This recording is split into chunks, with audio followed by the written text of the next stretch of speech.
Now on News 11's Evening Edition, 7 Marines are dead, including one from Yuma after a mid-air collision. I'm News 11's Patrick Walker live at Marine Corps Air Station Yuma. I'll have a full report coming up. Plus, we'll have all the reaction from officials about this tragic incident and more details in our mid-air Marine crash team coverage. The Evening Edition starts now. This is a KYMA News 11 special report. It hurts everyone when there's been someone killed, whether it's in Afghanistan, whether it's back home. It really impacts everyone the same way. The country is in mourning after 7 Marines die in a mid-air collision near Yuma. Tonight, we're learning more about the large training exercise that they were taking part in when the crash happened. Thank you for joining us. I'm Christy Rodriguez. And I'm Luis Cruz. The crash happened last night at about 8:30 Mountain Standard Time. News 11's Patrick Walker joins us live from Marine Corps Air Station Yuma. He begins our mid-air Marine crash team coverage. Patrick. Christy, Luis, good evening. Marines from Camp Pendleton were involved on day 10 of a training exercise over the California desert when 2 helicopters collided. It's been going on now for almost 10 days up in the Chocolate Mountain gunnery range, both live fire and non-live fire operations. A training mission gone horribly wrong. A Cobra helicopter and a Huey helicopter colliding over the Yuma training range complex west of the Chocolate Mountains around 8:30 p.m. Mountain Time last night. All 7 Marines on board died in the crash, including 1 Marine stationed in Yuma. Marine Corps Air Station Yuma Commanding Officer Colonel Robert Kukuk says teams from Yuma rushed to the scene. We had our medical doctor, we had our EOD personnel, we had our security team, and we had the photographers up at the site to ensure that when the group arrived from Camp Pendleton, that they had all the support that they needed. The exercise, Operation Scorpion Fire, was coordinated by officials from Camp Pendleton, but it involved units from Yuma and Pendleton as part of the 3rd Marine Aircraft Wing.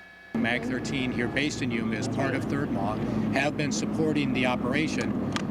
What more accurately, the aircraft that had the mishap last night did not leave or launch from Yuma. They launched from Camp Pendleton. Colonel Kukuk says it isn't clear how the Yuma Marine got on board the helicopter. I don't know if he met them up there or if he had driven them to Camp Pendleton to join them there. I don't know.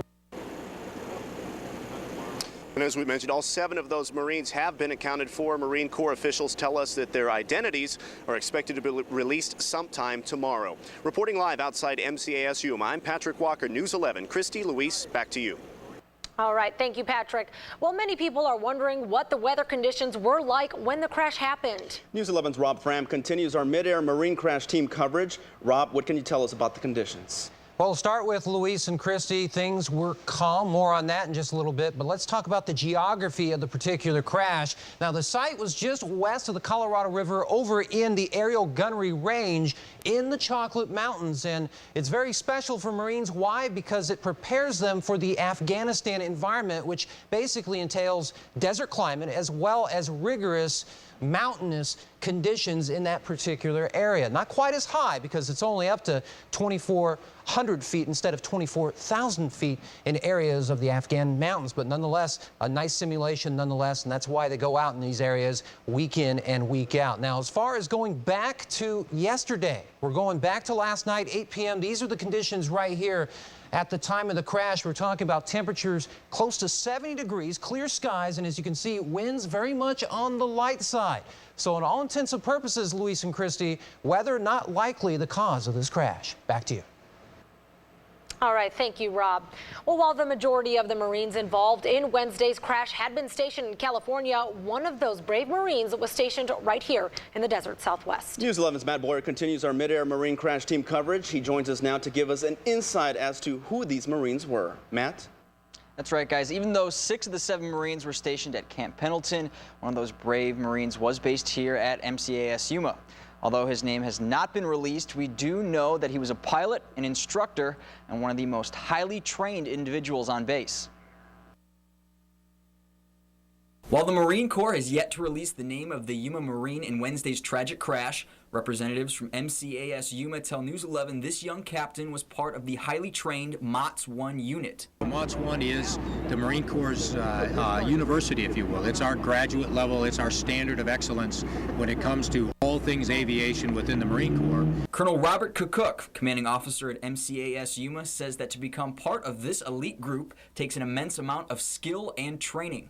Everybody that works there is, it can be said to be kind of at the pinnacle or at the top of the game when it comes to marine aviation. This young man just happened to be one of those individuals that works in the Huey or the UH-1 department.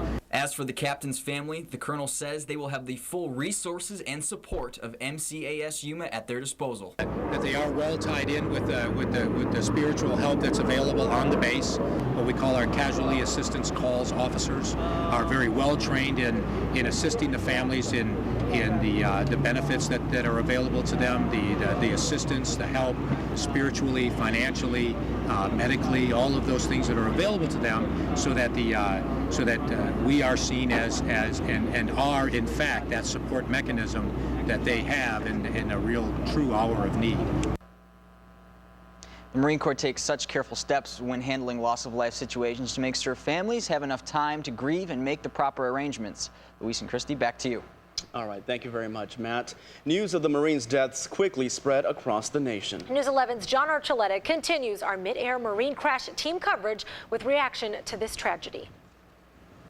Marines at Marine Corps Air Station Yuma and Camp Pendleton are mourning the loss of their fellow comrades today, but they're not the only ones. Messages of support and condolence poured in from some of our top officials. What started out as a routine military exercise Thursday night ended in tragedy. 7 Marines lost their lives when their helicopters collided into each other near Yuma. 6 of those Marines were in a squadron headquartered by Miramar Air Base. Anything like this is extremely hard to take. Our condolences go out to anyone who knew any of these Marines. It's a very tough time for the family, friends, and squadron mates. The other Marine was stationed at Marine Corps Air Station Yuma. Commanding Officer Robert Cook says the loss of one of their own is always a hard pill to swallow. We're kind of rallying around the family. The family was notified this morning with a sort of a joint effort between MOTS 1 and support from the station with our religious services personnel. Elected officials also offered their support and prayers. U.S. Senator John McCain released this statement saying, "My thoughts and prayers are with the families of the 7 Marines killed in the helicopter collision last night near Yuma, Arizona.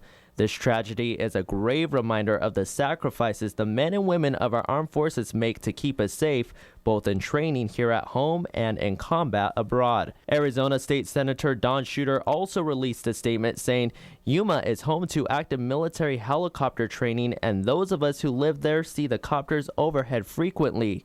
Today's tragedy is a reminder that there is no such thing as a routine training mission." California Assemblyman Manuel Perez says, "My thoughts and prayers go out to the families of these service members and to the entire Marine Corps family on this devastating loss." We've also received several comments on our Facebook page from you, the viewers. Many of you offering your thoughts of sympathy to the families who are going to need them most during this difficult time. Now back to you. All right, John, thank you. Well, sadly, Marines in Southern California know these kinds of crashes all too well. In the last year, 3 Marines died during aircraft accidents and 7 others were injured. News 11's Rachel Elspon joins us live in studio. She continues our Midair Marine crash team coverage. Rachel? Luis and Christy, Marines say they know their missions in the air can be dangerous, and in the last year, several have turned deadly. Wednesday night's deadly mid-air collision that left 7 Marines dead is just the latest in a string of Marine aircraft tragedies in Southern California. Most recently in September, a helicopter crashed during a training exercise at Camp Pendleton, killing the 2 Marines on board and sparking a 120-acre brush fire north of San Diego. That accident also involved an AH-1W Cobra, the same type as one of the choppers that went down Wednesday night. A month earlier, 2 Marines escaped a brush with death when their FA-18 Hornet fighter jet plunged into the Pacific Ocean. The Marines escaped the jet and spent 4 hours in the ocean before they were rescued. In July, another UH-1N Huey went down in a remote section of Camp Pendleton, killing 1 Marine, leaving 5 injured. And this horror unfolded in December of 2008, when a combination of pilot error and mechanical failure brought a Marine plane down into a San Diego neighborhood. No Marines died, but 4 civilians, including 2 children, lost their lives. And 10 years ago, in February of 2002, another Huey crashed in the Chocolate Mountains. 2 Camp Pendleton Marines lost their lives back then. Luis Christie, back to you. Rachel, thank you. We'll have more on the Midair Marine crash on Nightside at 10 Mountain, 9 Pacific. You can also go to our website, kyma.com, for the latest updates. We'll also have the latest updates on our Facebook page at KYMA TV and our Twitter at KYMA11. Stay with us. We'll be right back.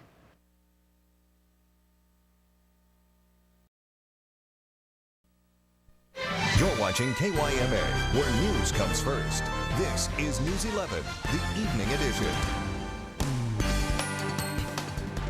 Welcome back. The price of gas is on the way up again, grabbing the attention and anger of drivers, and today even forcing President Obama to take notice. Jay Gray has more. There was a rude wake-up call this morning for commuters across the country. That's ridiculous.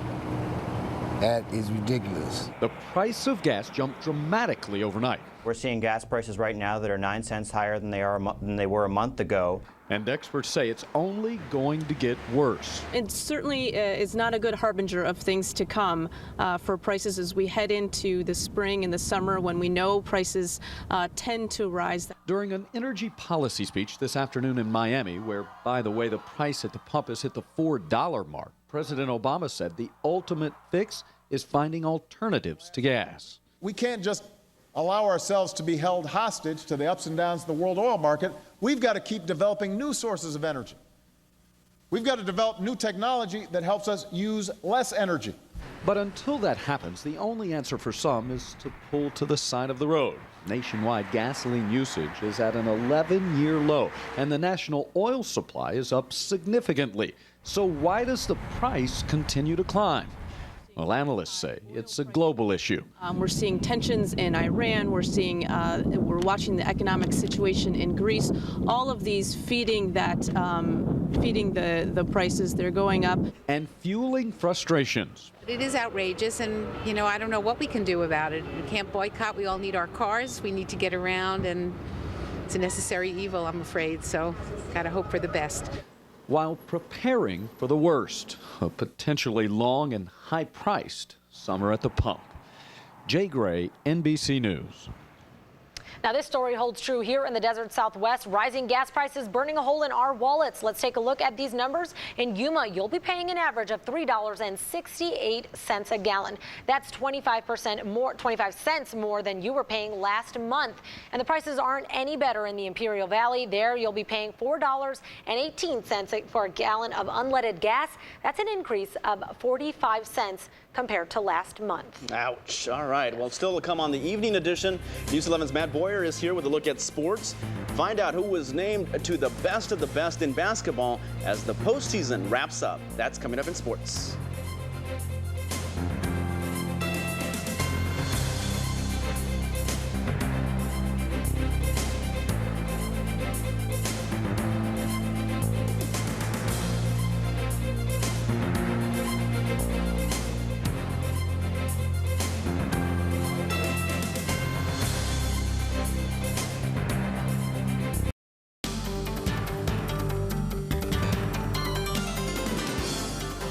Welcome back, everyone. It looks like we might need to have our fans on standby because things are going to be kicking up mid-80s, maybe? On standby? What are you talking about? It's already on. They need to be going on right now. Absolutely. Yeah, I almost ran my air conditioning today. Almost. Decided to just tough it out. That thing going. It's a windows down kind of day. It is. Absolutely. That's a real good air conditioning unit for late winter here in the desert Southwest. And yeah, we're going to kind of keep that trend going for the next couple of days before we change it up a little bit beyond the weekend. So it's going to be a warm weekend if you're heading out to the Imperial Parade, the Imperial Midwinter Fair. Thank you very much. And we're taking a look now at your Quishan and Paradise Casino's Sky Cam as you see the sun making its descent on the desert Southwest, or rather going sundown, as you will. Well, right now we're looking at 80 degrees in the Yuma area, a little bit of a wind pick-me-up at 8 miles per hour, not quite a 10-mile-per-hour breeze, and Yeah, we're keeping things rather dry here in our desert climate. 83 right now in the Imperial Valley. No winds to speak of at this time. Your almanac, speaking of 83, that's what we got to today in the Yuma area. Several degrees above where we should be. So high pressure definitely staying buff on the desert southwest. And speaking of buff, we're in the higher 80s today in El Centro, the highest temperature yet for 2012 this year in the Imperial Valley. Now, here's what's going on right now. Across the desert southwest, we're looking at 77 degrees in Quartzsite, Tacna, 76 as well as Welton, and Somerton checking in the lower 80s at this time. Over in the Imperial Valley, we're looking at a lot of 80-degree temperatures, a little bit warmer in many respects.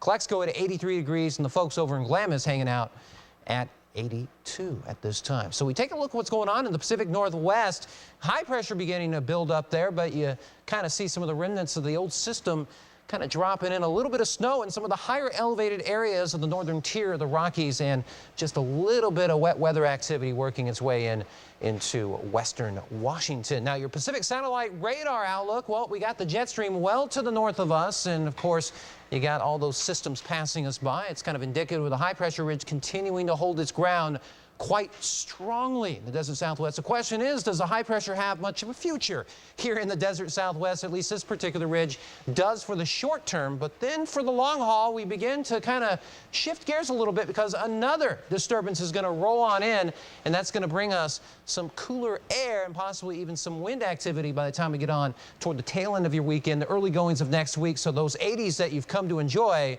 we're going to say goodbye to them for at least a little while. And as we roll on into your weekend, if you're hitting the roads, hey, some pretty nice conditions. Unless you go to San Diego early in the morning, you're going to be dealing with some of that patchy fog if you're driving that early. So just watch out and be ready to drive slower if you have to. Now, tonight, we're looking mostly clear in Yuma, lower 50s. As far as our overnight temperature is concerned, we'll be landing in the higher 40s in El Centro, and looking ahead to your Friday. We're going to call it Breezy Friday in the Yuma area because we could have wind gustage up in the lower 20s. Not so breezy, though, in El Centro.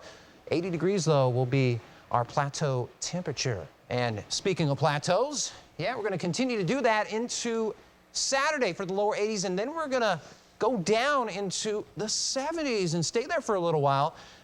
As a matter of fact, we'll stay there for likely the entirety of next week. As we begin the month of March, we'll begin either right where we should be or a little bit below the average in regards to our temperature. And I mentioned to you earlier today that I had a chance to be a judge over at a science fair over at Desert View Academy. 115 kids entered the contest, and you know what? There are going to be 7 winners in 7 different categories. And you know what? The contest went from 8 to noon, and lots of fun projects out there, and I was privileged to judge some of them. And the science fair that they're all continuing to go to will be the county science fair over at the Yuma Civic Center come April. So all the kids were winners, and you know what? They should be very, very proud. A lot of great projects earlier today. Awesome stuff. When I first saw that first picture, I thought you were scolding someone. Uh-oh. No, I was serious. That's not Rob. No, not at all. I was really kind of focusing on the project. A lot of neat things. I mean, just these kids are brilliant. What was one of your favorites? I would say something sports related. Because one kid's theory was, where would be the most likely place that you can score a goal, a soccer goal? Wow. And he went at different angles, and I guess he liked the 45-degree angle. And we love sports. We do. Love that project, too, as well. All conference teams were named last night in basketball. The best of the best coming up after the break.